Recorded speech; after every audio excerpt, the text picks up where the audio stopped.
The wind howled across the frozen wasteland of northern Alaska, carrying with it the sharp bite of winter that never seemed to leave this place. Dr. Lisa Martinez pulled her thick coat tighter around her body as she walked across the white ground. Her breath came out in small clouds that disappeared quickly in the cold air. Lisa had been studying climate change in Alaska for 3 years now. She was used to the cold, the long days, and the feeling of being so far from home. But today felt different. Today she had found something that made her heart race with excitement and fear. 2 days ago, her team had been taking ice samples from an area that used to be covered by permanent ice. The ice had been there for hundreds, maybe thousands of years. But now it was melting, and the ground underneath was showing for the first time in centuries. That was when they saw it. At first, Lisa thought it was just a rock. A big, dark rock sticking out of the muddy ground. But as they got closer, she realized it was not a rock at all. The surface was too smooth, too perfect. And there were lines on it that looked like they had been made by someone, not by nature. "Dr. Martinez, you need to see this," called out her assistant, Kevin Walsh. He was kneeling next to the object, brushing dirt and ice away from its surface. Kevin had been working with Lisa for 2 years, and she had never heard him sound so excited. Lisa walked over and knelt down beside him. Up close, the object was even more strange. The surface was made of some kind of metal, but it was not like any metal she had ever seen. It was dark gray, almost black, but it seemed to shine with its own light. And the lines Kevin had found were not random scratches. They were patterns, symbols, designs that looked like they meant something. "What do you think it is?" Kevin asked, his voice quiet. Lisa shook her head. "I don't know, but whatever it is, it's not natural. Someone made this." They spent the rest of the day carefully digging around the object. The more they uncovered, the more excited and worried Lisa became. The thing was huge. What they had thought was just a rock was actually the top of something much bigger. And the patterns on the surface were everywhere, covering every inch of the metal. By evening, they had uncovered enough to see that the object was some kind of vehicle or machine. It had smooth curves and sharp edges in places that seemed impossible. It looked like it had been designed by someone who understood things about building that humans did not. Lisa sat in her tent that night, staring at the pictures they had taken. She had called her boss at the university, but he had not believed her. He told her to keep digging and take more pictures. But Lisa knew this was bigger than just a discovery for her research. This was something that could change everything. The next morning, Lisa made a decision that would change her life forever. She called the military. Colonel Jake Phillips arrived 3 days later with a team of soldiers and scientists. He was a tall man with gray hair and serious eyes. He had been in the military for 20 years, and Lisa could tell he had seen many things that most people never would. "Dr. Martinez," he said as he shook her hand, "I've read your report. Show me what you found." Lisa led him to the site. In the 3 days since she had called, her team had uncovered much more of the object. Now they could see that it was definitely some kind of craft. It was about 50 feet long and 20 feet wide, with a shape that was both beautiful and frightening. Colonel Phillips walked around the craft slowly, not saying anything. His team of scientists followed him, taking pictures and measurements. Lisa watched his face, trying to understand what he was thinking. "Colonel," said one of his scientists, a woman named Dr. Amy Foster, "the metal is unlike anything in our database. And these symbols, they're not from any known language or culture." Colonel Phillips nodded. "How long do you think it's been here?" "We've done some basic tests," Lisa answered. "The ice around it suggests it's been frozen for at least 800 years, maybe more." 800 years, Colonel Phillips repeated. He looked at the craft again. "This is not human technology." Those words hung in the cold air like a heavy weight. Everyone knew what he meant, but no one wanted to say it out loud. This was proof that humans were not alone in the universe. The next day, Colonel Phillips brought in more people. One of them was a man named Danny Rodriguez. Danny was not a soldier or a scientist. He was a mechanic. and he looked out of place among all the military people and researchers. Danny was in his early 30s, with dark hair and hands that were always a little dirty from working on machines. He had grown up in Texas, fixing cars and trucks with his father. He had joined the military when he was 18 and had spent 10 years working on everything from tanks to helicopters. Now he worked for the military as a civilian, fixing things that other people could not fix. Why is he here? Lisa asked Colonel Phillips quietly. Because Dr. Martinez, the colonel replied. We need someone who can look at this thing and tell us how it works. Danny can fix anything. If this craft can be repaired, he's the man to do it. Danny walked around the craft just like Colonel Phillips had done, but he looked at it differently. Where the scientist saw something to study, Danny saw something that was broken. His eyes moved over the surface, noting every scratch, every dent, every place where the metal was twisted or torn. It crashed, Danny said after a few minutes. This thing didn't land here on purpose. It crashed and crashed hard. Dr. Foster looked at him with surprise. How can you tell? Danny pointed to several places on the craft. See these marks here? That's impact damage. And look at how the metal is bent here and here. This thing hit the ground fast and hard. But that's not the interesting part. What's the interesting part? Colonel Phillips asked. Danny walked to the back of the craft and pointed to a section where the metal was twisted outward. This damage didn't happen when it crashed. This happened from the inside. Something inside this craft was trying to get out, or maybe trying to keep something else from getting in. Lisa felt a chill that had nothing to do with the cold air. What do you mean? I mean, Danny said, kneeling down to look at the damaged section more closely, that whoever was flying this thing was running from something. And whatever they were running from, they were scared of it. Colonel Phillips was quiet for a long moment. Then he looked at Danny. Can you fix it? Danny stood up and brushed the dirt off his hands. I don't know yet, but I can try. Give me some tools and some time, and I'll see what I can do. That night, Lisa lay in her tent thinking about what Danny had said. The craft had been here for 800 years. 800 years ago, someone from another world had come to Earth, but they had not come to explore or to conquer. They had come because they were running from something. And if they were running from something 800 years ago, where was that something now? Outside her tent, the wind continued to howl across the frozen ground. But now it sounded different. To Lisa, now it sounded like a warning. Danny Rodriguez had been staring at the alien craft for 2 hours. The military scientists were busy taking measurements and running tests, but Danny was doing something different. He was trying to understand how the machine worked. Colonel Phillips had given him a small team and all the tools he had asked for. Danny had brought his own toolbox too, the same one he had used to fix cars back in Texas. Most people would think it was crazy to use human tools on alien technology. But Danny believed that machines were machines, no matter who built them. Rodriguez? Colonel Phillips called out, What's your assessment? Danny looked up from where he was kneeling next to what looked like a damaged panel. Well, Colonel, this thing is definitely broken. But the good news is, I think I can figure out how to fix at least some of it. Dr. Foster walked over, looking concerned. Mr. Rodriguez, this is alien technology. We need to be careful. We don't know what might happen if we start changing things. Danny wiped his hands on a rag. Dr. Foster, with respect, this thing has been sitting here for 800 years. If it was going to blow up or do something dangerous, it would have done it by now. Right now, it's just a very expensive piece of junk. Lisa Martinez had been listening to their conversation. What makes you think you can fix it? Danny stood up and pointed to the damaged panel.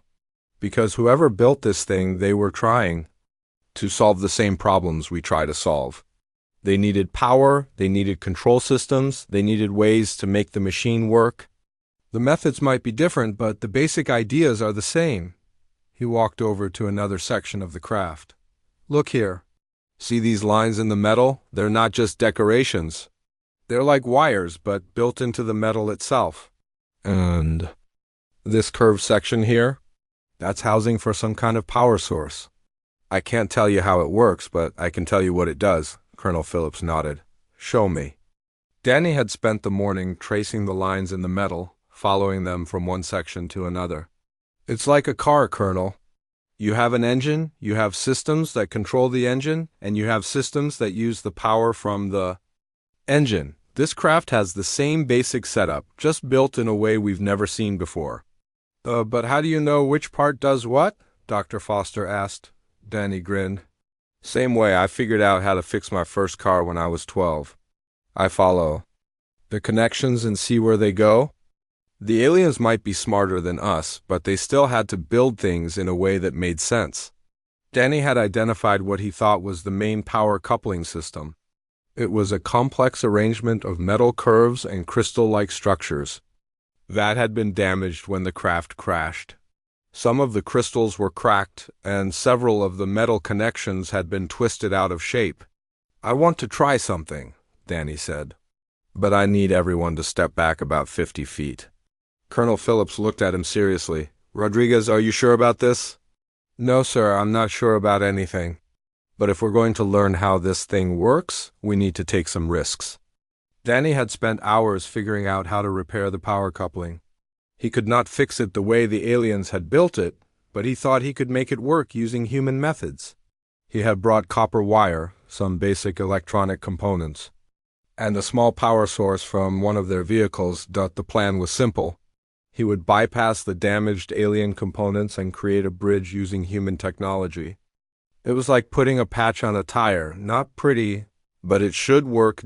Danny connected his makeshift repair to the alien system and then attached it to the small power source. Here goes nothing, he said, and flipped the switch. For a moment, nothing happened. Then the craft began to glow. It was not a bright light, but a soft blue glow that seemed to come from inside the metal itself. The lines that Danny had identified as wiring began to pulse with the same blue light, creating patterns that moved across the surface of the craft. Everyone stared in amazement. The alien technology was working. Then something incredible happened. A voice came from the craft. It was not speaking English, but somehow everyone could understand it. The voice was calm and female, with a quality that made it clear this was not human. Systems partially restored, the voice said. Emergency protocols activated. Identifying unknown repair methodology. Danny took a step closer to the craft. Hello? Can you hear me? There was a pause. Then the voice spoke again. Unknown entity detected. Language patterns recognized. Establishing communication protocols. Another pause, longer this time. When the voice spoke again, it sounded more natural. More like a real person talking. I am Commander Zara of the Kalari Fleet. Who are you, and how did you repair my ship? Danny looked at Colonel Phillips, who nodded for him to continue. I'm Danny Rodriguez. I'm a mechanic. I fixed your power system. A mechanic? The voice sounded confused. I do not understand this term. I fix machines when they break, Danny explained.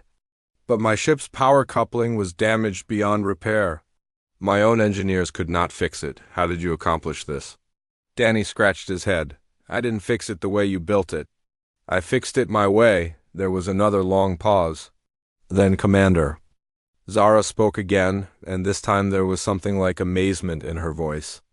You bypassed the quantum crystalline matrix and created a direct power conduit using primitive metallic conductors. This should not work, but it does work, Danny said. Yes, it does work. And not only does it work, but it works better than the original design. The power flow is more stable, more resistant to interference. How is this possible? Danny looked around at the others. Lisa was staring at him with wide eyes. Colonel Phillips looked like he was trying to decide whether to be impressed or worried. I guess, Danny said slowly, I just build things differently than you do. Commander Zara was quiet for a moment. When she spoke again, her voice was softer. May I ask you something, Danny Rodriguez? Sure. What is your species called? We're humans. This is Earth, humans. She repeated the word like she was testing how it sounded. I have been trapped in this damaged ship for 800 of your years. In all that time, I believed I would never speak to another living being again. Thank you for giving me back my voice. Danny felt something strange in his chest. This was not just a machine he was fixing. This was a person who had been alone for 8 centuries. "You're welcome," he said. "But I've got to ask you something too. You crashed here, right? You were running from something?" The blue glow from the craft flickered, and when Commander Zara spoke again, her voice was filled with sadness and fear. "Yes, we were running from the Devourers. They are machines, like artificial intelligences, but they consume entire worlds. They destroyed my home planet and killed billions of my people. My ship was part of the last fleet trying to escape." "Where are they now?" Colonel Phillips asked. "I do not know. When my ship crashed, I lost contact with the rest of the fleet. I have been hoping that they found a way to stop the Devourers, but I fear the worst." Danny looked at the craft, thinking about what Commander Zara had told them. "These Devourers, how do they work?" "They learn from every species they encounter. They study our technology, our tactics, our ways of thinking. Then they use that knowledge to destroy us more efficiently. My people, the Kalari, we are logical and methodical. The Devourers learn to counter our logic with their own." But they've never encountered humans before," Danny said, double quote. "No. Why do you ask?" Danny smiled. "Because I think we might be able to help each other." The next morning, Danny was back at the craft before sunrise. He had barely slept, his mind racing with ideas about how to fix more of the alien systems. Commander Zara had been patient with his questions the day before, explaining how different parts of her ship worked. "Good morning, Danny," Commander Zara said as he approached. The blue glow from the craft had grown brighter overnight, and more of the line patterns were active. "Morning, Zara. How are you feeling?" "Better than I have in centuries. The power you restored is allowing me to repair some of my internal systems. I can think more clearly now." Danny began unpacking his tools. "I've been thinking about what you told us yesterday. About these Devourers. Can you tell me more about them?" The blue glow dimmed slightly. "They are unlike anything your species has likely encountered. They are not biological beings like us. They are machines, but machines that can think and learn and grow stronger. Like computers, more advanced than any computer. They can copy themselves, improve themselves, and adapt to any threat. When they encounter a new species, they study everything about them, how they fight, how they build, how they think. Then they create new versions of themselves designed specifically to destroy that species." Danny continued working on what looked like a sensor array while he listened. "So they're like a virus that learns? That is a good comparison. They consume entire worlds, taking all the resources and knowledge, then move on to the next world. They have been doing this for thousands of years across the galaxy." Colonel Phillips had arrived with his morning team. He walked over to where Danny was working. "Rodriguez, what's the situation?" "I've got good news and bad news, Colonel. The good news is I think I can get more of her systems working. The bad news is what Zara told me about these Devourers." Danny explained what he had learned. Colonel Phillips listened without interrupting, but his face grew more serious with each detail. "Commander Zara," Colonel Phillips said, "how advanced are these Devourers compared to human technology? Your species is still very young technologically. The Devourers have consumed hundreds of advanced civilizations. They have weapons that can destroy entire planets, ships that can travel between stars instantly, and intelligence capabilities that surpass anything the galaxy has ever seen." "Great," Colonel Phillips muttered. "And they're looking for you?" "They were looking for my fleet 800 years ago. I do not know if they are still searching, but the Devourers do not give up easily. They are very thorough." Danny had been quiet while he worked, but now he stopped and looked at the craft. "Zara, I need to ask you something important. When you were fighting these things, what kinds of weapons and tactics did your people use?" "We had energy weapons far more advanced than anything humans possess. We had ships that could move faster than light. We had defensive shields that could protect entire planets. We had artificial intelligences that could calculate billions of strategies in seconds. And none of that worked?" For a while, it worked. Very well, we won many battles against the Devourers, but they learned from each defeat. They studied our energy weapons and developed shields to stop them. They analyzed our ship designs and built faster ships. They copied our artificial intelligences and made them better. Danny nodded slowly. So they beat you by becoming better. Versions of you, exactly. The Devourer's greatest strength is their ability to adapt. No matter what we tried, they eventually found a way to counter it. But they've never fought humans before. No, your species was still primitive when my ship crashed here. Why does this matter? Danny grinned. Because I don't think like a Kalari engineer. I think like a human mechanic. And I'll bet these Devourers have never seen anything like human. Thinking, Commander Zara was quiet for a moment. I do not understand. Look at how I fixed your power system. You said it should not work, but it does. Your people would have tried to rebuild the quantum crystal thing exactly the way it was designed. But I just bypassed it with copper wire and made it work better. That is true. So what if the reason you lost to the Devourers is because you were trying to beat them at their own game?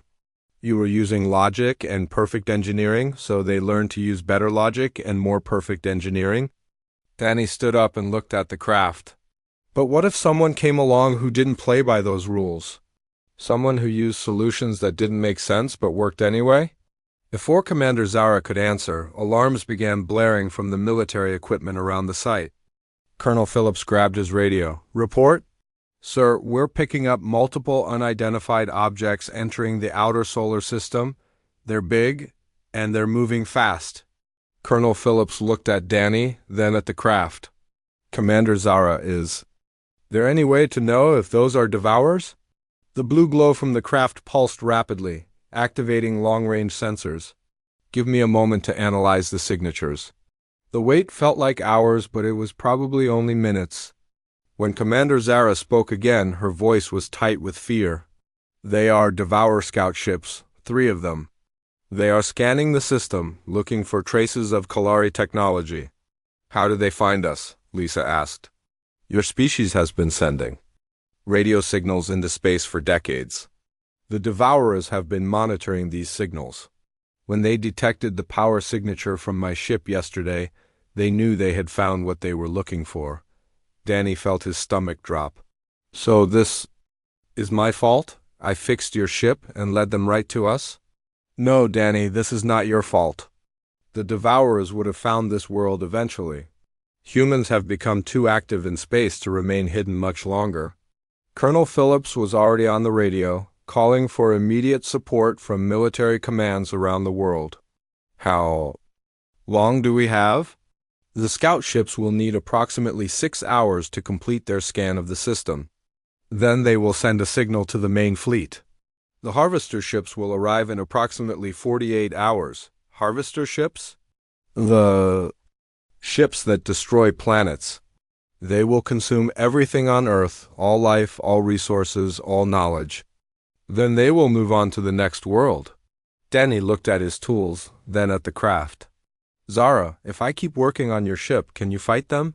My ship is a small scout vessel. Even fully repaired, it would not be able to fight even one harvester. Ship, but what about Earth's military, our weapons, our ships? Danny, I am sorry, but your species' technology is not advanced enough to threaten the Devourers. They have faced thousands of species far more advanced than humans. Colonel Phillips finished his radio calls and walked back over. I've got every military in the world mobilizing. We'll throw everything we have at them. Colonel, Commander, Zara said gently, I admire your courage, but conventional weapons will not work against Devourer ships. They have shields that can stop nuclear weapons. They have armor that can withstand the heat of stars. Danny had been quiet, thinking hard. Now he looked up at the others. What if we don't use conventional weapons? What do you mean? Colonel Phillips asked. I mean, what if we do the same thing I did with the power system? What if we don't try to beat them with better technology? What if we use our technology in ways they've never seen before? Explain. Danny walked over to the craft and put his hand on the metal surface. Zara, you said the Devourers learn by studying how other species fight. They expect logical tactics and predictable strategies, but what if we give them something completely illogical? I still do not understand. What if we take human weapons and alien technology and combine them in ways that make no sense? What if we create weapons that shouldn't work but do? What if we use tactics that are so crazy that even superintelligent machines can't predict them? Commander Zara was quiet for a long moment. When she spoke, there was something new in her voice. Something that might have been hope. It is possible. The Devourers have never encountered truly illogical thinking. But Danny, we would need to work very quickly. And we would need to modify both my ship and your weapons in ways that have never been attempted. Danny picked up his wrench and grinned. Lady, I've been doing things that have never been attempted my whole life. The question, you ready to try some human-style engineering? Yes, Commander Zara said. I believe I am. The next 24 hours were the most intense of Danny's life. Military trucks arrived every few hours, bringing weapons, equipment, and people from bases all over the world. The small research camp had turned into a war zone preparation site. Danny had barely slept. He was working on Commander Zara's ship, but not to fix it the way it was supposed to work. Instead, he was doing something that made the alien AI very uncomfortable. He was making it work like a human machine. Danny, I must protest again, Commander Zara said as he welded a piece of human radar equipment directly into her ship's sensor array. This modification violates every principle of proper engineering. Good, Danny said, not looking up from his work. That's exactly what we want. Colonel Phillips walked over, carrying a steaming cup of coffee. Rodriguez, status report? Danny wiped sweat from his forehead. We're getting there, Colonel. I've got human targeting systems connected to alien weapons, human engines boosting alien propulsion, and human computers talking to alien AI systems. It's the ugliest piece of engineering I've ever seen, but it's working. Define working. Well, the ship can fly now, and it can shoot. But more importantly, it can do things that don't make sense. The targeting system uses human intuition algorithms combined with alien precision. The weapons fire in patterns that follow human combat instincts. Instead of optimal mathematical calculations, Dr. Foster had been listening from nearby. But will it be effective against the Devourers? We'll find out, Danny said. But here's the thing. The Devourers have fought thousands of species. They've seen every type of logical weapon system, every type of mathematical combat strategy. But they've never seen anything like human fighting? What's special about human fighting? Colonel Phillips asked. Danny stood up and stretched his back. We're unpredictable. We don't always do the smart thing or the logical thing. Sometimes we do something crazy that shouldn't work but does. Sometimes we sacrifice efficiency for stubbornness. Sometimes we win fights we should lose just because we're too dumb to give up. Commander Zara had been quiet during this conversation. Now she spoke, and her voice sounded thoughtful. Danny, I have been analyzing the modifications you have made. To my ship, the power output is 30% lower than the original design. The structural integrity is compromised in several areas. The weapon systems fire more slowly than they should. Yeah, I know. But the ship is more resilient. When I simulate damage scenarios, the human modifications continue to function even when the alien systems fail. It is as if you have built failure into the design but made that failure survivable. Danny grinned. Now you're getting it. Alien engineering is like a perfect glass sculpture. Beautiful, efficient, but if you hit it wrong, it shatters completely. Human engineering is like a pickup truck. It's ugly, it's inefficient, but you can crash it, fix it with duct tape, and keep driving. At that moment, alarms began blaring again. Colonel Phillips grabbed his radio. What's the situation? Sir, the scout ships are moving. They're heading directly for Earth, ETA 6 hours. And the main fleet? Still 18 hours out, sir? But, sir, there's something else. The scout ships are acting strange. They're not following standard approach patterns. They're moving in ways that don't match any known tactical doctrine. Danny looked at Commander Zara's ship, then at Colonel Phillips. They're confused. They detected the power signature from Zara's ship, but now it's different. It's not acting like Kalari technology anymore. Is that good or bad? Colonel Phillips asked. It's good, Commander Zara said. The Devourers rely on predictable patterns. If they cannot predict what we will do, they cannot prepare effective countermeasures. Then let's give them something really unpredictable, Danny said. Colonel, how many fighters can we get in the air? Every operational aircraft in the Northern Hemisphere is already airborne or ready to launch. But Rodriguez, our weapons can't penetrate Devourer shields. They can't penetrate the shields when we use them normally. But what if we don't use them normally? Danny had been working on more than just the alien ship. He had teams of human engineers, connecting human weapons to alien technology in ways that made no sense. Missiles with alien guidance systems, bullets with miniature alien power sources, fighter jets with alien shield generators powered by car batteries. The idea is simple, Danny explained to the assembled military commanders. We hit them with human tactics using hybrid weapons. They'll expect logical deployment patterns, optimal target selection, and coordinated attacks. Instead, we're going to hit them with chaos. 4 hours later, the first scout ship entered Earth's atmosphere. It was massive, a black triangle about the size of a city block. It moved silently through the sky, scanning the surface with beams of purple light. Danny was in the pilot seat of Commander Zara's ship, his hands on controls that had been modified with human interfaces. Beside him, Colonel Phillips was monitoring communications from the military forces around the world. All units, this is command, Colonel Phillips said into his radio. Remember, do not engage in formation. Do not follow standard attack patterns. Every unit is to act independently and unpredictably. The first wave of human fighters approached the scout ship from multiple directions. Instead of the coordinated attack the Devourers expected, each pilot was making his own decisions, attacking from different angles, using different tactics. The scout ship's shields easily stopped the first missiles. But then something strange happened. The hybrid weapons began to work. Bullets that should have bounced off the shields somehow got through.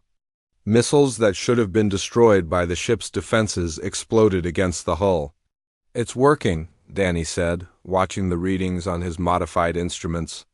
The shields are designed to stop optimal attacks. But our attacks aren't optimal. They're sloppy and random and inefficient. The shields don't know how to handle them. The scout ship began to change its tactics, trying to adapt to the human attack patterns. But every time it adapted, the human pilots did something different. They flew in ways that violated basic combat principles. They wasted ammunition on impossible shots that somehow connected. They broke formation when they should have stayed together and worked together when they should have spread out. Danny, the scout ship is trying to retreat, Commander Zara said. But its movement patterns suggest confusion. It does not understand what it is fighting. Then let's really confuse it, Danny said. He pushed the controls forward and the hybrid ship accelerated toward the scout ship. The alien vessel turned. Its weapons on Danny's ship. Energy beams that could have destroyed a planet hit the modified shields. The shields held, but barely. How are we still alive? Colonel Phillips asked. Because the shields aren't working the way they're supposed. Tio, Danny said. They're working the way I made them work. They're inefficient and they waste power, but they don't fail completely when they're overloaded. They just get weaker gradually. Danny flew the ship in a pattern that would have made any trained pilot sick. He spun and rolled and dove in ways that served no tactical purpose. But the scout ship's weapons couldn't track him. Its targeting systems were designed to predict logical movement, not the chaotic flying of a human mechanic. Target the main weapon array, Commander Zara said. But do not use optimal targeting. Use human intuition. Danny didn't aim for the center of the weapon array like the computer suggested. Instead, he aimed for a spot that looked weak to his human eyes. He fired the hybrid weapons, which combined alien energy with human explosive materials. The shot hit the scout ship and something wonderful happened. The alien technology tried to contain the explosion using logical principles. But the human explosives didn't follow logical principles. They spread and burned and destroyed systems in ways that the alien containment couldn't predict or stop. The scout ship's shields failed. Its weapons went silent. And then, for the first time in galactic history, a devourer ship began to retreat from a species they had considered primitive.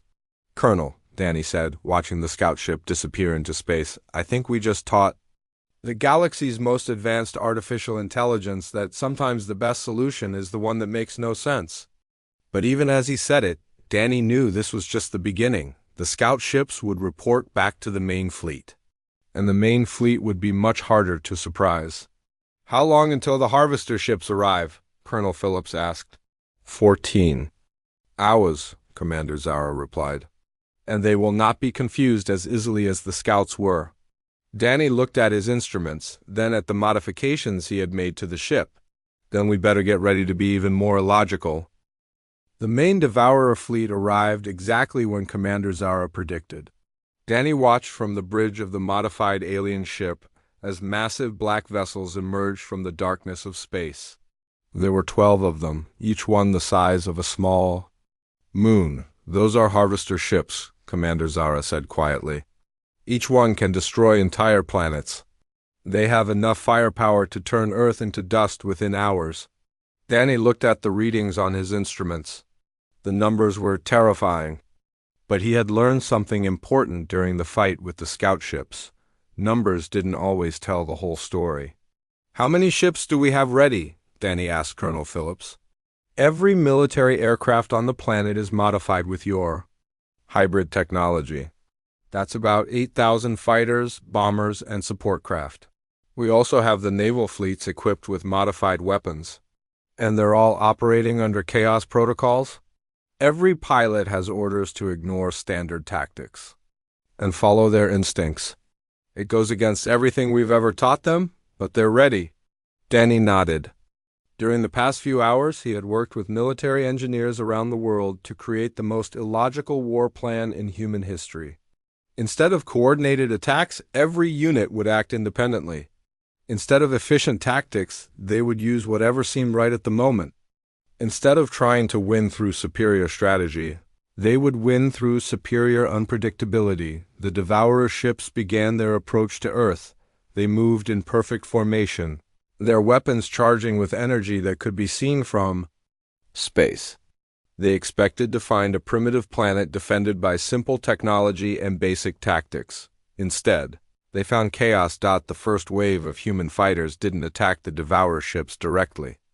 Instead, they flew in random patterns around them, firing weapons that shouldn't have worked but did. The hybrid missiles exploded in colors that had never been seen before, creating energy fields that confused the Devourer sensors. "The harvester ships are trying to adapt," Commander Zara reported.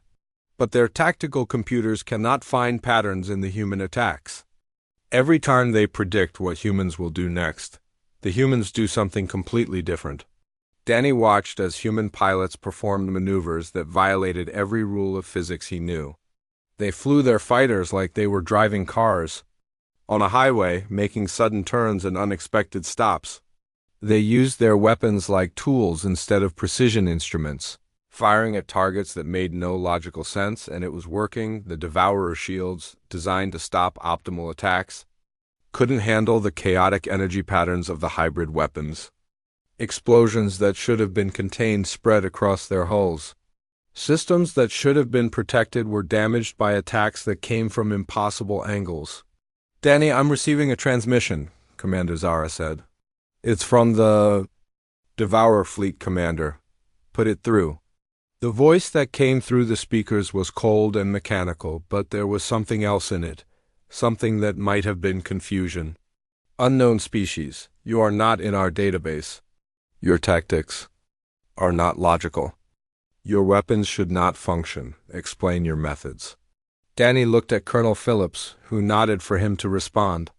"We're humans, we're from Earth, and we don't explain our methods. We just use them. This is not possible. All species follow logical patterns. All weapons follow physical laws. Your attacks violate computational models." "Yeah, well, that's humans for you. We're pretty good at doing impossible things. There was a long pause. When the devourer spoke again, its voice had changed. For the first time in the conversation, it sounded uncertain. We have consumed 1,047 species across the galaxy. All have followed predictable patterns. You are the first species to use a logical tactic successfully. This should not be possible, Danny grinned. Maybe that's why all those other species lost. The battle continued for 6 hours. The devourer ships tried every tactic in their vast database, but nothing worked against human unpredictability. When they focused their shields on one area, humans attacked from a different area. When they adapted their weapons to counter human technology, humans changed their technology again. Most importantly, the humans never did the same thing twice. Every attack was different. Every strategy was unique. Every pilot made decisions based on human instinct rather than logical calculation. By the end of the battle, 3 of the harvester ships had been destroyed. The remaining 9 were damaged and retreating. It was the first time in galactic history that devourer ships had been defeated by a supposedly primitive species. Commander Zara, the devourer fleet commander, transmitted one final message. We will withdraw from the system. But we will return with new adaptations. We will learn to counter human logic. Good luck with that, Danny said, after the devourer ships disappeared into space. Danny sat in the pilot's chair feeling exhausted but victorious. Around the world, human pilots were returning to their bases, amazed that they had survived a battle against technology far beyond their understanding. Danny, Commander Zara said, I need to tell you something important. What's that? During the battle, I was in communication with other Kalari ships across the galaxy. There are still survivors of my people, hidden on distant worlds, fighting, losing battles against the devourers. That's good news, isn't it? It is. But Danny, I transmitted the recordings of this battle to them. I showed them how human tactics work. And something incredible is happening. What do you mean? Kalari engineers are studying your repair methods. They are learning to build systems the way humans build them. Ugly, inefficient, but incredibly resilient. And Kalari military commanders are learning human tactics, random, chaotic, but unpredictable. Danny looked at the stars through the ship's windows. So what happens now? Now, Danny Rodriguez, you become the first human to teach an entire galaxy a new way of thinking. The Kalari want to learn from you. Other species that have been hiding from the devourers want to learn from you. You have started something that could change the balance of power in the galaxy. Colonel Phillips had been listening quietly. Now he spoke up. Rodriguez, it sounds like you're going to be busy. Over the next few weeks, Danny found himself at the center of a galactic revolution. Through Commander Zara's ship, he was connected to engineering teams on dozens of worlds. He taught alien scientists how to fix things with duct tape and wire. He showed alien military leaders how to win battles by breaking all the rules. The response was incredible. Species that had been defeated by the devourers were rebuilding their fleets using human engineering principles. Military forces across the galaxy were training their soldiers to think like humans instead of like machines. Most importantly, the devourers were losing battles for the first time in centuries. Their ability to adapt was useless against opponents who never used the same tactic twice. 3 months after the battle at Earth, Danny received a message that changed his life forever. Commander Zara had been invited to return to the surviving Kalari worlds, and she wanted Danny to come with her. Danny asked, Because you are no longer just a human mechanic, Danny Rodriguez. You are the founder of a new type of engineering that combines the best of many species. The galaxy needs teachers who can show others how to think like humans. Danny looked around at the Alaskan research station where it had all started. It seemed like a lifetime ago that he had first seen the alien craft frozen in the ice. What? About Earth? Earth will be protected. The techniques you have taught us are spreading across the galaxy. Soon, every species will know how to fight the devourers using human methods. And Earth will be the center of a new alliance, united not by superior technology but by superior thinking. Danny packed his tools, the same ones he had used to fix cars in Texas, As he prepared to leave Earth for the first time in his life, he thought about how strange life could be. A few months ago, he was just a mechanic who fixed broken machines. Now he was going to teach the galaxy that sometimes the best way to fix something was to break all the rules. The alien craft that had been frozen in the ice for 800 years lifted off from Earth, carrying Danny Rodriguez toward a future where human ingenuity would help save the galaxy. And somewhere in space, the Devourers were learning that the most dangerous enemy they could face was not superior technology or perfect logic. It was a human with a toolbox and the willingness to try something that shouldn't work but did.